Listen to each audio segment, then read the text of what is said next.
دو عجیب باتیں اللہ کہہ رہا ہے، ابتدا بھی تو ہے انتہا بھی تو ہے، فاتح اور خاتم۔ کیسے؟ ابو ہریرہ نے پوچھا یا رسول اللہ متى وجبت لک النبوہ، آپ کو نبوت کب ملی تھی؟ اس کا جواب تھا 40 سال کی عمر، اور حسابی کتابی جواب ہے 40 سال 10 مہینے 6 دن، قمری انگریزی نہیں، قمری مہینوں کے لحاظ سے 40 سال 10 مہینے 6 مہینے 10 دن۔ لیکن میرے نبی نے کیا جواب دیا؟ ابو ہریرہ کنت نبیا وان آدم بین الروح والجسد، ابھی آدم کی کہانی شروع نہیں ہوئی تھی کہ میں نبی بن گیا تھا۔ یہ تو ہو گئی ابتدا، کہ ابتدا بھی آپ ہیں، انتہا کیا ہے؟ لا نبی بعدی، میرے بعد کوئی نبی نہیں، میرے اوپر انتہا ہے۔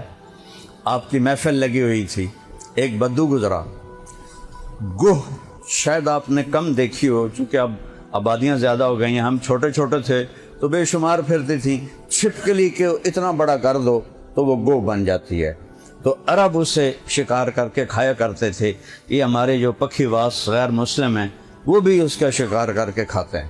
تو وہ گو کا شکار کر کے اس کی دم سے رسی باندھ کے لٹکا کے جا رہا تھا، سامنے محفل دیکھی، کہنے لگا یہ کون ہے؟ تو اس نے جواب دینے والے نے کہا یہ وہ ہے جو کہتا ہے میں نبی ہوں۔ تو اس نے اونٹنی کو موڑ لیا، نیچے اترا، تو ہے جو کہتا ہے میں نبی ہوں؟ آپ نے کہا جی۔ لہجہ اس کا اتنا گندا، کبھی میرے نبی نے سختی کا جواب سختی سے نہیں دیا، جی میں اللہ کا نبی۔ کہنے لگا تیری میری قوم کا نہ ہوتا نا معاہدہ، یہیں میں تیرا سر اڑا دیتا۔ حضرت عمر کی آنکھیں گھومنے لگیں، یا رسول اللہ یہ کیا بک رہا ہے، مجھے اجازت دے میں اس کی گردن اڑاؤں۔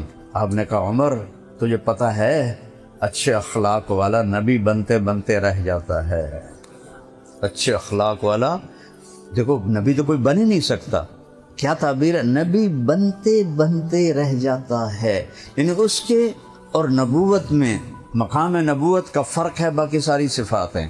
آپ نے کہا پیارے اتنے ناراض کیوں ہو رہے ہو؟ انہوں نے کہا میں ڈھیر گلا نہیں جانتا۔ اس نے جا کے اس کی رسی کھولی، گو تو مری ہوئی آئی، این سڑ دیتے، لا اومن او اومن ھذا الدم، یہ گوہ تیری نبوت کی گواہی دیتی ہے تو میں تجھے نبی مانتا ہوں۔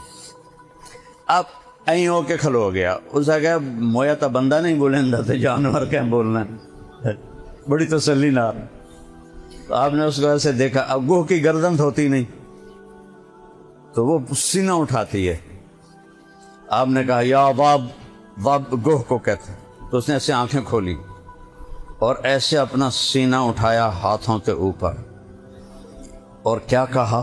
لبیک و سعدیک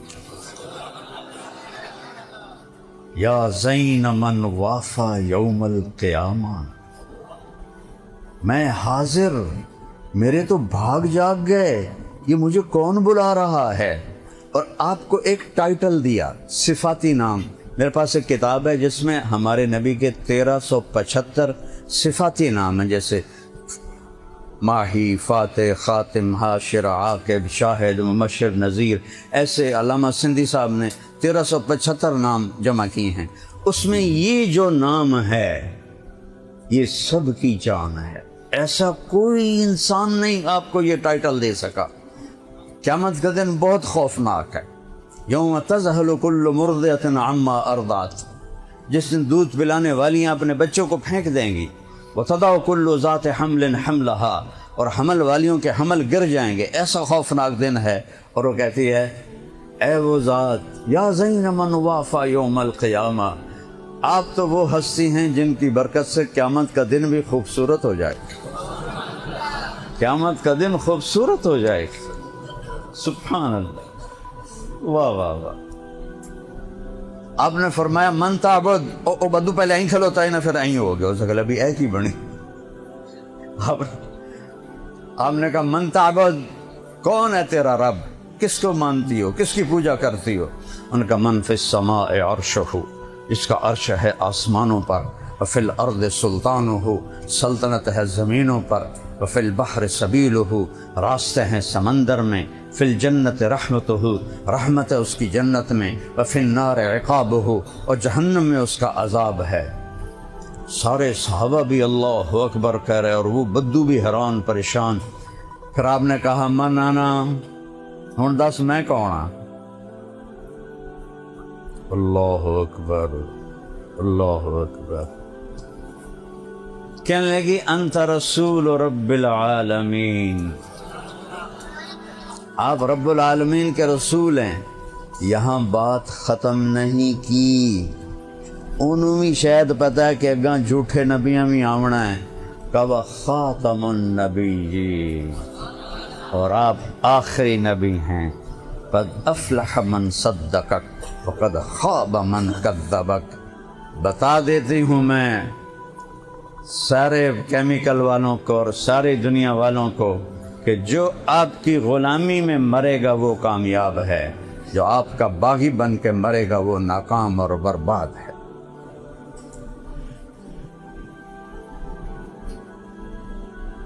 تو میرے نبی جب عبد المطلب پردہ پکڑ کے رو رہے ہیں، یا اللہ عبداللہ دی نشانی دے دے، ان کو کیا پتا کہ کیا ہو رہا ہے۔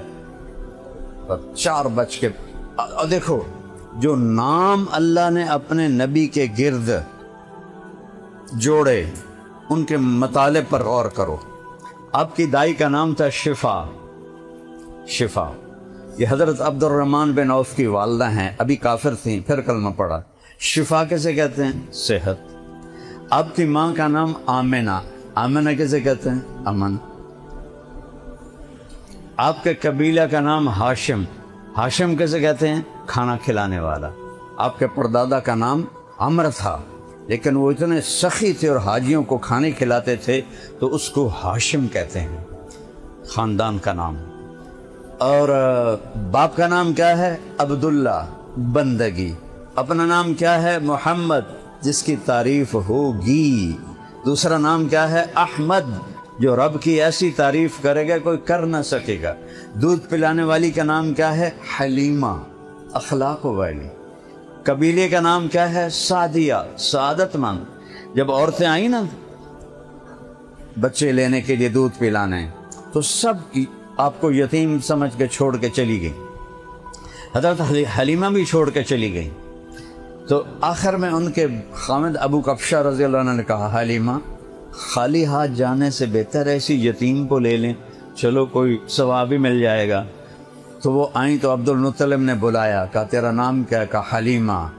کہا اچھی فعال ہے، اخلاق والی۔ تیرا قبیلہ کا نام کیا ہے؟ کہا جی سعد۔ کہا یہ بھی اچھی فعال ہے، بخت والا، سعادت والا۔ کہا لے جا میرے پوتے کو۔ جو ہی حلیمہ کی چھاتیوں میں دودھ ایک قطرہ نہیں تھا، جو ہی آپ کو گود میں لیا دونوں چھاتیوں سے دودھ ٹپکنے لگا ایسے، اور انہوں نے ان کو سیدھے ہاتھ کی چھاتی سے دودھ پلایا، پھر الٹے ہاتھ کی چھاتی کی طرف کیا تو آپ نے منہ بند کر لیا کہ حضرت حلیمہ کا ایک اور بیٹا بھی دودھ پیتا تھا، آپ نے منہ بند کر دیا۔ سبحان اللہ۔ ابھی اپنے وہ بالکل بچے ہیں اور اعلان کر رہے ہیں حرام نہ کھانا حلال کھانا، حرام نہ کھانا حلال کھانا۔ رات ہو گئی تو بھوک لگی دونوں میاں بیوی کو، اور اونٹنی قحط کا زمانہ تھا، اس کے تھنوں میں قطرہ ہی نہیں تھا۔ تو وہ کہنے لگے حلیمہ ابو کبشہ جیسے یہاں رب کی قدرت آئی ہے اس بچے کی وجہ سے، جا ذرا دیکھ کوئی تھنوں میں کچھ ہے۔ تو انہوں نے برتن اٹھایا، جب تھنوں کو ہاتھ لگایا تو ایسے نیچے لٹکے ہوئے تھے دودھ سے بھرے ہوئے، تو پورا جگ بھر کے لائے، دونوں نے پیا۔ صبح کا کیا عجب واقعہ ہوا جب آپ نے حضرت حلیمہ نے آپ کو اپنی گدھی کے اوپر بٹھایا، گدھی پر تھیں سوار، اونٹنی پہ سامان تھا، تو گدھی نے ایک دم ایسے کروٹ بدلی اور بیت اللہ کی طرف منہ کر کے سجدے میں سر کر دی، پھر ایسے سر اوپر اٹھایا، پھر سجدے میں سر رکھ دیا، پھر سر اوپر اٹھایا، پھر سجدے میں سر رکھ دیا۔ اس کھوتے نے بھی پتا ہے کہ اے کون بچہ جڑا آ گیا میرے کو، پتہ نہیں تو امت محمد کو نہیں پتا کہ میرا نبی کون ہے اور کیا ہے۔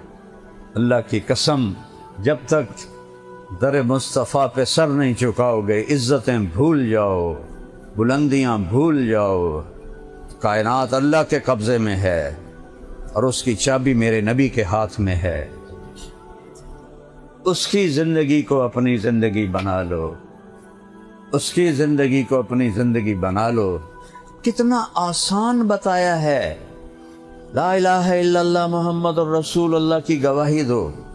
جب لا کہا تو اب سب پہ تلوار چل گئی، سوائے اللہ کے نہ کوئی مددگار ہے، نہ کوئی مشکل کشا ہے، نہ کوئی حاجت روا ہے۔ لا، جو لا کہا وہ لا ہوا، وہ لا بھی اس میں لا ہوا، جز لا ہوا، کل لا ہوا، پھر کیا ہوا؟ اللہ ہوا۔ اس سے مانگو جو موت سے پاک ہے، اس سے مانگو جو نیند سے پاک ہے، اس سے مانگو جس کا شریک کوئی نہیں، اس سے مانگو جو لا مکان و لا زمان ہے، اس سے مانگو جو دینے سے خوش ہوتا ہے، نہ مانگو ناراض ہوتا ہے۔ عجب بات ہے، اللہ سے مانگو خوش ہوتا ہے، نہ مانگو ناراض ہوتا ہے۔ اور دنیا میں کسی سے باعزت طریقے سے جان چھڑانی ہو کہ کوئی لڑائی بھی نہ ہو اور کام بھی مک جاوے اور کول قرضہ منگنا شروع کر دو، انشاءاللہ تھوڑا نمبر ہی بلاک کر دے۔ اور اللہ کا نمبر بلاک کرو تو وہ ناراض ہو جاتا ہے، وہ کہتا منگتا کیوں نہیں ہے؟ دینے کے لیے تو میرے خزانے ہیں، میں نے ان کو کیا کرنا ہے؟ دوسرا کام کیا ہے؟ 5 نمازیں ہیں، سفر میں عادی ہو جاتی ہیں، بیماری میں تیمم سے کر لو، لیٹ کے پڑھ لو، قضا ہو جائے رات کو سونے سے پہلے پوری کر کے پڑھ لو۔ سال میں 1 دفعہ روزے آتے ہیں، صحت مند رکھے، بیمار ہے معاف ہے بعد میں رکھ لو، مسافر ہے بعد میں رکھ لو۔ زکوٰۃ حج مالداروں پر ہے، پیسے والوں پر ہے، غریبوں پر نہیں ہے۔ اور حج صرف پیسے والے پر نہیں ہے، صحت مند بھی ہو تب حج فرض ہے، اور مکے کا راستہ پر امن ہو تب حج فرض ہے۔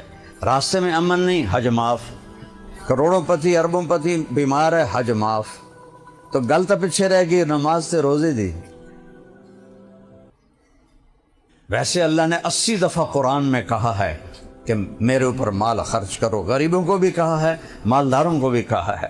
فرض زکوٰۃ تو ہے، لیکن اللہ غریبوں سے بھی کہا تو دے میں تجھے واپس کروں گا، تو دے میں تجھے واپس کروں۔